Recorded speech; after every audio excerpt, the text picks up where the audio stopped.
محترم سامعین، ایک بہت اہم مسئلہ ہے جو اندازاً اہل علم ہی اس کو زیادہ سمجھتے اور جانتے ہیں۔ وہ یہ ہے کہ عباسی حکومت کے زمانے میں امام لوگوں نے یہ مسئلہ چھیڑا تھا، اٹھایا تھا کہ قرآن مخلوق ہے، قرآن قدیم ہے یا حادث ہے۔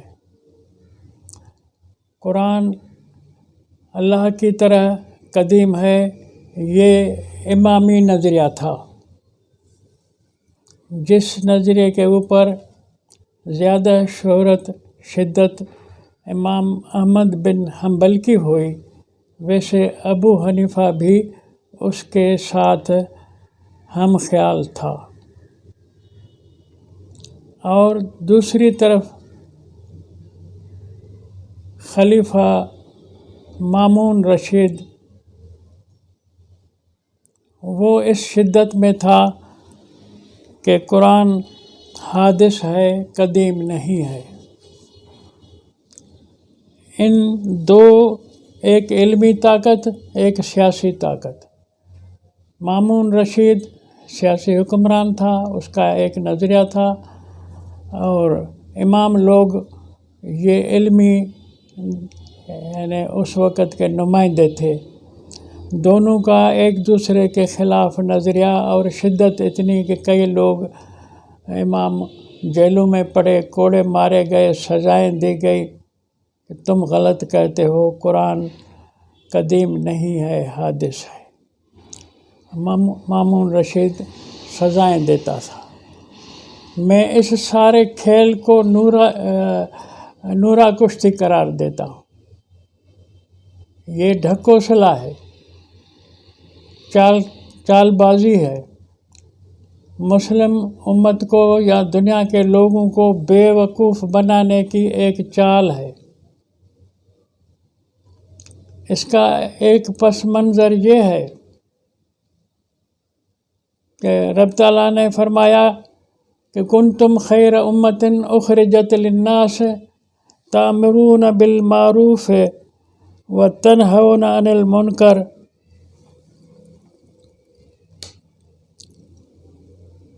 وتؤمنون باللہ ولو آمن اہل الکتاب، آگے تک آیت ہے کہ تم امت محمدیہ والے لوگ خیر امتن، ساری امتوں میں سے بہتر ہو۔ اخرجت للناس تأمرون بالمعروف وتنہون عن المنکر، تمہیں دنیا میں حکمرانی کے لیے لایا گیا ہے۔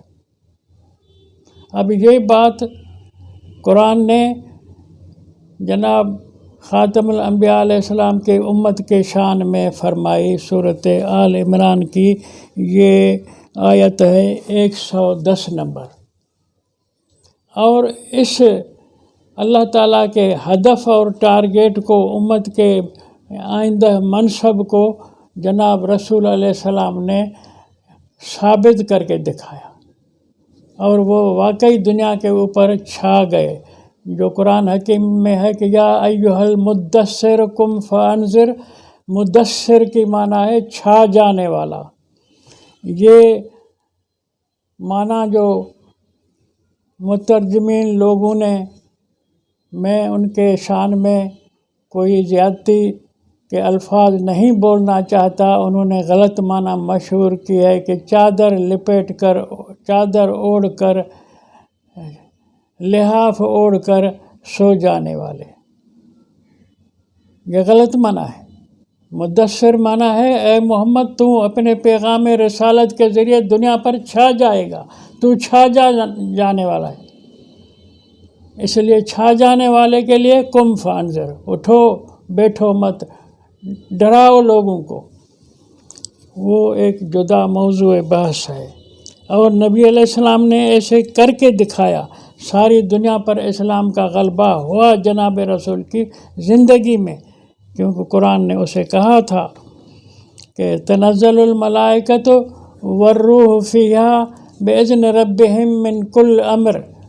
اس تیرے نبوت کے پیریڈ 1000 مہینہ منع 83 سال 4 ماہ کے اندر تجھے مسلسل ملائکوں کے تحفظ حفاظت کے ذریعے یہ قرآن ملتا رہے گا، نازل ہوتا رہے گا، جس کو دنیا کے ساری جزیات قوانین کے ذریعے تو سمجھائے گا، پہنچائے گا، پڑھائے گا، لیکن یہ پہنچانا، پڑھانا، منوانا، بات سمجھانا، یہ سارا سلامتی کے ساتھ ہوگا۔ نبی علیہ السلام کو حکم ہے کہ یہ قرآن تجھے دیا جا رہا ہے، تجھے پہنچانا ہے سلامتی کے ساتھ، جنگ نہیں کرنی۔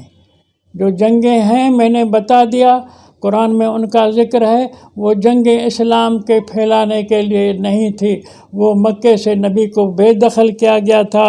ابا ابراہیم کی مسجد حرام جو ایک عالمی عدالت تھی، اس میں محمد علیہ السلام کو دخل دینے نہیں دیا رؤسائے مکہ نے، اور قتل کرنے کے درپے ہو گئے، تو نبی علیہ السلام کو اللہ تعالیٰ نے حکم دیا کہ تو راتوں رات نکل جائے ان کے ہاں سے، جاؤ مدینے میں پہنچو اور پھر وہاں فوج اکٹھی کر کے ان سے چھینو وہ منصب جو ابراہیم کا تجھے ملنا ہے۔ تو دنیا کو قرآن پہنچانے کے لیے سلامتی کے ساتھ تجھے پہنچانا ہے۔ علیک البلاغ و علینا الحساب، وہ پہنچانا ہے صرف، حساب کوئی نہیں مانے گا تو اللہ کے ذمہ ہے۔ پھر آگے فرمایا حتیٰ مطلع الفجر، اتنا کام کرنا ہے، اس انداز سے کام کرنا ہے کہ حتیٰ مطلع الفجر، گھر گھر میں قرآن کی روشنی پہنچ جائے، صبح کی روشنی کی طرح ساری دنیا ہو جائے، جن کو پتہ لگ جائے کہ اللہ کی کتاب ہمارے لیے کیا ہدایات دیتی ہے۔ تو جب نبی علیہ السلام کی زندگی میں ایسے ہوا ہے، کامیابی کے ساتھ ساری دنیا کو اللہ کے نبی نے قرآن پہنچایا ہے، تو جو محروم تھے بادشاہتوں سے، ان کو جنگ کے ذریعے نہیں ہٹایا گیا تھا، وفود آئے تھے قوموں کے، یہودیوں کے، مجوسیوں کے، نصارہ کے۔ مجوسی تو پڑوسی تھے، وہ آتے جاتے تھے، انہوں نے دیکھا تھا کہ نبی کے ساتھی اور نبی آپس میں تو شیر و شکر ہیں، یہ تو ایسے ہیں جیسے کہ پتہ ہی نہیں لگتا کہ حاکم کون ہے، محکوم کون ہے۔ اور انہوں نے تو دیکھا تھا اپنے بادشاہ کو کہ وہ سجدہ کرنے کے سوا دربار میں حاضر ہونے نہیں دیتا تھا، تو انہوں نے اسلام کو پسند کیا۔ قوموں نے، اقوام عالم نے خود اپنی حکومتوں کے وہ جابر حکمران ہٹا کے، مٹا کے عوامی حکومتیں قائم کی تھیں۔ یہ سلام ہی حتیٰ مطلع الفجر کا مطلب ہے، معنی ہے۔ اور نبی علیہ السلام کی ہجرت کے بعد، فتح مکہ کے بعد 60 سال وہ حکومت چلی ہے جو قرآن نے اسے سمجھائی تھی، جس کے لیے بتایا تھا کہ کنتم خیر امۃ اخرجت للناس۔ اب آگے میں بات کر چکا ہوں کہ تأمرون بالمعروف وتنہون عن المنکر، یہ حکمرانوں کے شان کی بات ہے، آپ کو یاد ہوگا۔ لیکن آگے پھر بات یہ عرض کرنی ہے کہ جب 133 ہجری میں ساری دنیا کی محروم بادشاہتوں نے ملا کے، یہودی، نصارہ، مجوسی، سازش کر کے اسلام کے خلاف ایک تحریک چلائی، اس کی داستان کے لیے میں آپ کو اطلاع کروں گا کہ لاہور، حیدرآباد، کراچی میں ایک ہی دکان کی، شاید پشاور میں بھی شاخیں ہیں۔ وہ کتاب مرزا محمد سعید دہلوی کی ہے کہ باطنی مذاہب، اس طرح کا کوئی کتاب کا نام ہے، وہ ضرور پڑھیں آپ۔ اس میں انہوں نے کس طرح دنیا بھر میں پروپگنڈا مخفی طرح تحریک چلائی کہ نبی کو جو ہے نواسوں کو ظلم کر کے نبی کے ساتھیوں نے قتل کیا. نبی کا چچا زاد بھائی علی حقدار تھا خلافت کا، اس سے خلافت چھینی گئی. نبی 11 ہجری میں فوت ہو گیا. اس کے بعد خلفاء نے اسلام کا یعنی کباڑہ کر دیا. یہ ساری باتیں انہوں نے مخفی طرح دنیا میں چلائی تھی. پھر جو جنگ ہوئی اس میں وہ جیت گئے تھے. وہ داستان میں پہلے اپنے گزارشات میں آپ کو پیش کر چکا ہوں. تو جب فتح فارس اور روم اور یہودیوں کی مشترکہ ہوئی تو اس فتح میں یہ جو عباسی گورنمنٹ تھی اس میں امامی علوم کو لایا گیا. امامی علوم میں ایک مسئلہ یہ چلایا گیا کہ قرآن جو ہے قدیم ہے، حادث نہیں ہے، اور اس کا اصل پس منظر کسی نے کھولا ہی نہیں کہ قدیم سے مراد کیا ہے، حادث سے کیا مراد ہے. ٹھیک ہے، حادث مانا نئی چیز، کل پیدا ہوئی، پرسوں پیدا ہوئی، 1000 سال پہلے پیدا ہوئی، یہ کہہ سکتے ہیں مانا ہے. قرآن کو قدیم کہنے کے کیا معنی ہے؟ جو امامی لوگوں نے اس پر زور دیا اور بتایا کہ جیلیں کاٹی، ماریں کھائی، یہ سب جھوٹ ہے. یہ شہرت اس لیے کرائی کہ قرآن اللہ کی طرح قدیم ہے. جس طرح اللہ کے کو آپ نہیں پہچان سکتے، اللہ کا تعارف تمہیں حاصل نہیں ہو سکتا، اس طرح قرآن کو بھی آپ نہیں سمجھ سکتے. مقصد یہ تھا قرآن کو قدیم کہنے کا. امام لوگوں کا مقصد یہ تھا کہ قرآن کو سمجھنے کے لیے اور سمجھ کر پڑھنے کے لیے کوئی توجہ نہ کرو، یہ سمجھ میں چیز آنے والی نہیں ہے.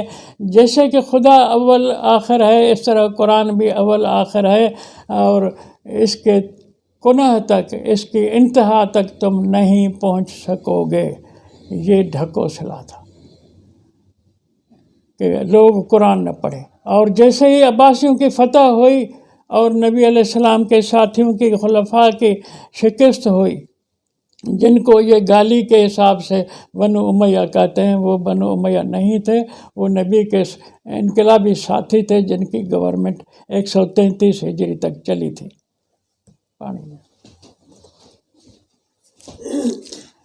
تو قرآن کو قدیم کہنا، مشہور کرنا، منوانا، اس کا پس منظر یہ ہے کہ قرآن سمجھنے سے اوپر کی بات ہے.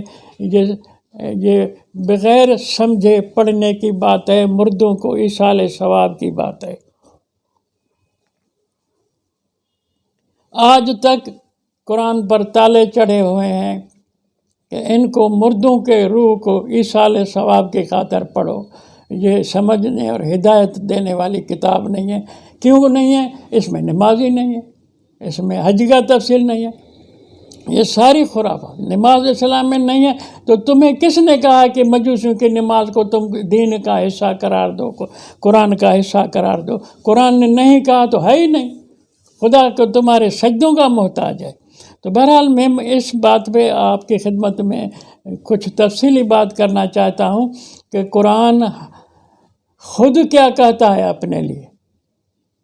امام لوگ کہتے ہیں قدیم ہے. قدیم کے معنی یہ ہے کہ اس کے کنہ تک جو ہم نہیں پہنچ سکتے، جبکہ ساری قرآن کا موضوع انسان ہے. انسان تو حادث ہے، انسان تو کل پیدا ہوا ہے. آدم کی تاریخ تو جمعہ 8 دن کل کی ہے.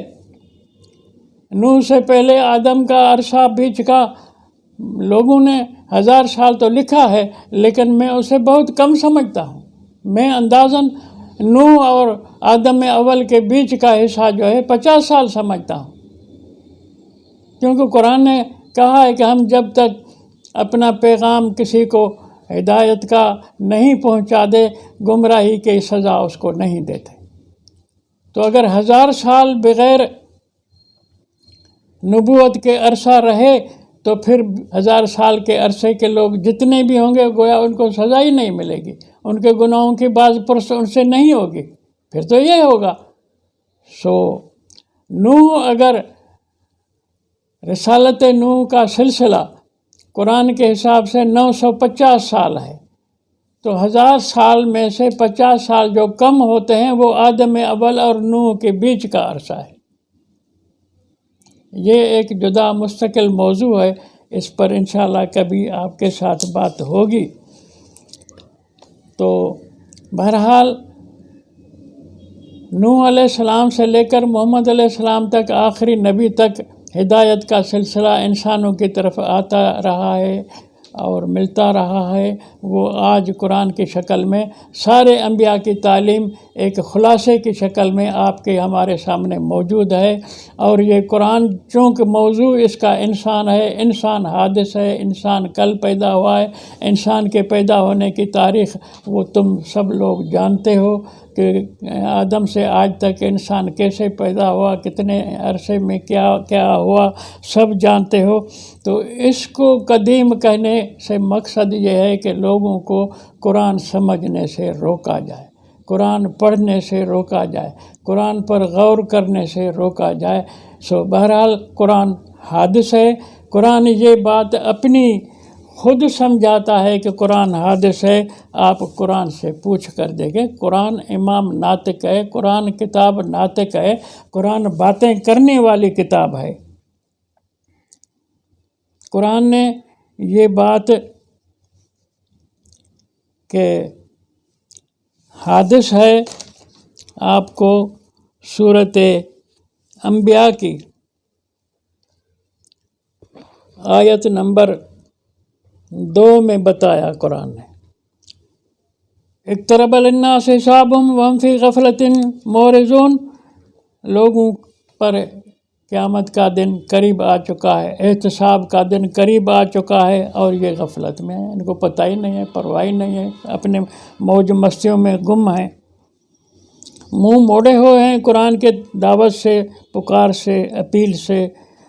ما یاتہم من ذکر من ربہم محدث، کوئی بھی قرآن کا وعظ، قرآن کی نصیحت محدث نہیں آ رہی، الا استمعوہ وہم یلعبون، وہ سنتے ہیں، سن کر کے پھر کھیل کود میں لگ جاتے ہیں۔ تو قرآن نے خود کہا کہ ما یاتیہم من ذکر من ربہم محدث، رب کی طرف سے محدث ذکر، محدث قرآن، محدث واعظ، محدث نصیحت آتی ہے۔ محدث حادث کا دوسرا صیغہ ہے۔ اس سے معلوم ہوا کہ قرآن حادث ہے۔ قرآن نے خود اپنے لیے فتویٰ دے دی کہ قرآن حادث ہے، قدیم نہیں ہے۔ محدث لفظ، حدث، حادث ایک ہی لفظ ہے۔ یہی بات قرآن حکیم نے دوسری جگہ بھی سورت نمبر 26، یہ سورت ہے الانبیاء، 26 سورت ہے الشورى، اسی کی شروع والی آیت میں رب تعالیٰ نے یہی الفاظ فرمائے جو سورت انبیاء میں تھے، وَمَا يَأْتِيهِم مِّن ذِكْرٍ مِّنَ الرَّحْمَٰنِ مُحْدَثٍ، ان لوگوں کے پاس رحمان کی طرف سے کوئی بھی ذکر، کوئی بھی حصہ قرآن کا محدث، حادث، نیا، اب محدث کی معنی نیا بھی ہے، نئی چیز یقیناً حادث ہوتی ہے، نئی چیز قدیم نہیں ہوتی، قدیم قدیم ہوتی ہے، نئی چیز حادث ہوتی ہے۔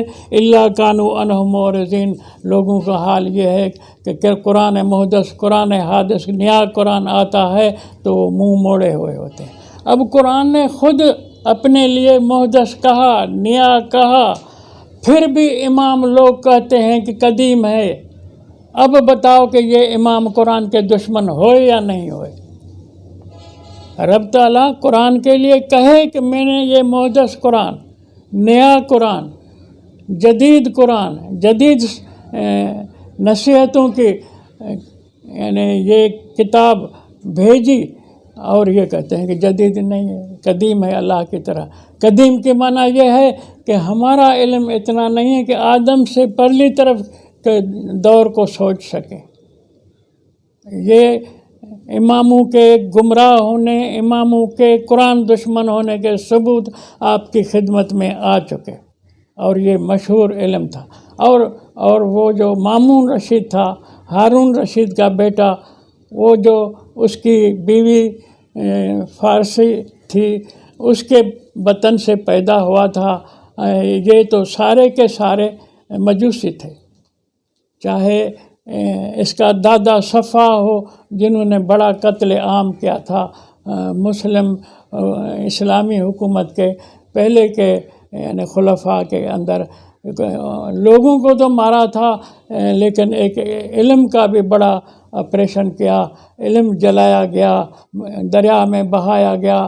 وہ لوگ جنہوں نے قرآن کے حوالے سے حکومت کی تھی، اس فیصلوں کے انبار تھے ریکارڈ کے، وہ سارے جلا دیے تھے ان عباسیوں نے.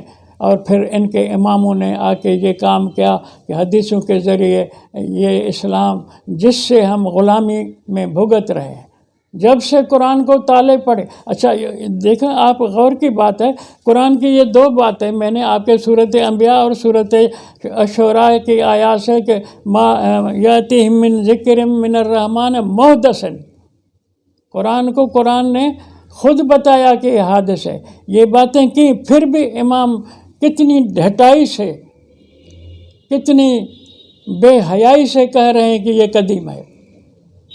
یہ اس لیے کہہ رہے ہیں کہ ان کو پتہ تھا کہ ہماری والی حکومتوں نے قرآن کو بند رکھا ہوا ہے، لوگوں پر قرآن پڑھنے کی پابندی تھی.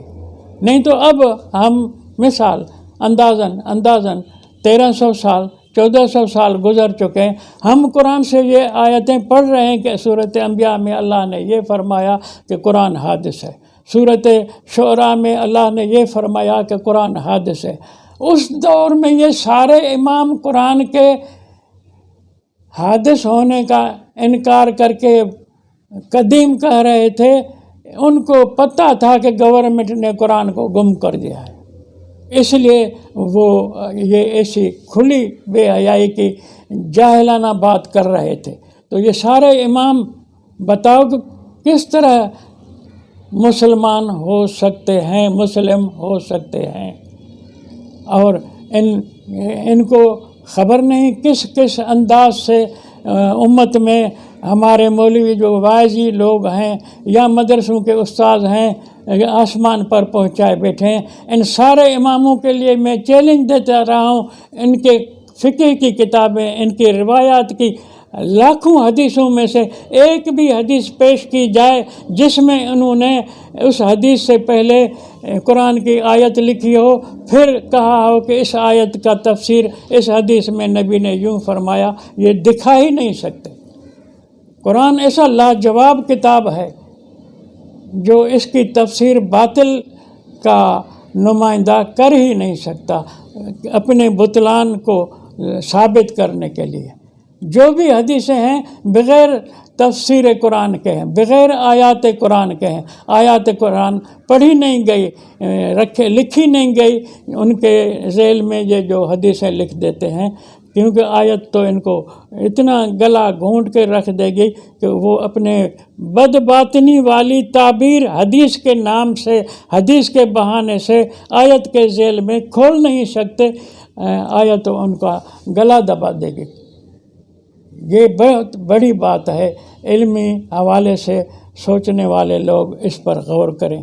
میں یہ اتنی بات عرض کر چکا کہ اللہ نے خود جب قرآن کو محدث کہا ہے، حادث کہا ہے، جدید کہا ہے، نیا کہا ہے، تو پھر ان اماموں کا یہ کہنا کہ قرآن قدیم ہے.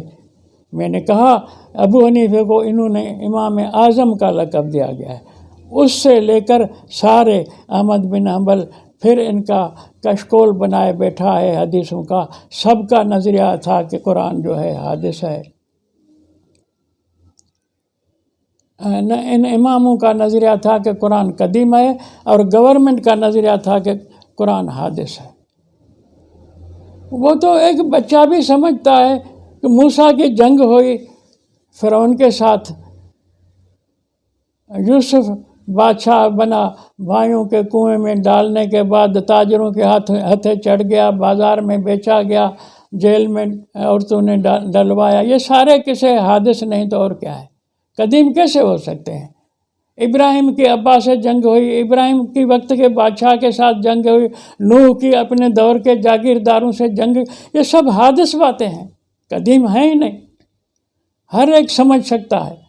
لیکن یہ سب باتیں ہماری امت کے آج کے یعنی مدارس میں یہ قصے خالی بتائے جاتے ہیں کہ ایسے ہوا تھا، یہ نہیں بولا جاتا کہ اماموں کے قدیم کہنے کے اوپر فلسفی کیا تھی، اس کا پس منظر کیا تھا، ان کے اندر کا مقصد کیا تھا۔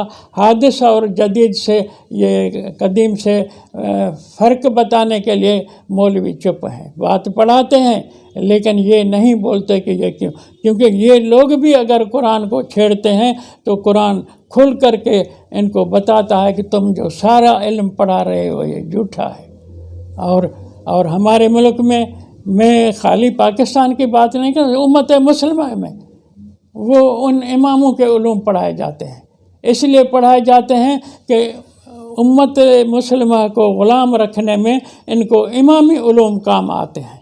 ہم آج امریکہ کے غلام ہیں، برطانیہ کے غلام ہیں، سارے سرمایہ دار ملکوں کے غلام ہیں۔ غلامی کی وجہ یہ ہے کہ ہمیں علم بھی غلاموں کا پڑھایا جا رہا ہے۔ یہ غلاموں کی نصاب تعلیم ہے جو امامی علوم کے نام سے، فقہ کے نام سے، تفسیر بالروایات، تفسیر جو بالامامی اقوال پڑھایا جاتا ہے، یہ غلام بنانے کے لیے پڑھایا جاتا ہے۔ خالص قرآن میدان میں آئے تو قرآن تو کہتا ہے کنتم خیر امۃ اخرجت للناس تأمرون بالمعروف، تم حقدار ہو حکمرانی کے، قرآن تو بات یہ کرتا ہے، اس لیے قرآن کو وہ ڈائریکٹ نہیں پڑھاتے۔ تو ہمارے کم سے کم پاکستان کو، میری عمر اب 75 سال ہے، پاکستان مجھ سے 1 سال چھوٹا ہے، تو 74 سال میں یہ صحیح نصاب متفقہ علیہ تعلیم کا نہیں بنا سکے۔ اگر اسکولوں کالجوں میں بھی ہمیشہ نصاب تعلیم بدلتا رہتا ہے، لیکن ملاؤں کے مدرسوں کا نصاب تعلیم وہی غلامی والا چل رہا ہے جو اماموں نے ان کے گلے میں ڈالا تھا، قرآن کو آج بھی قریب نہیں ہے۔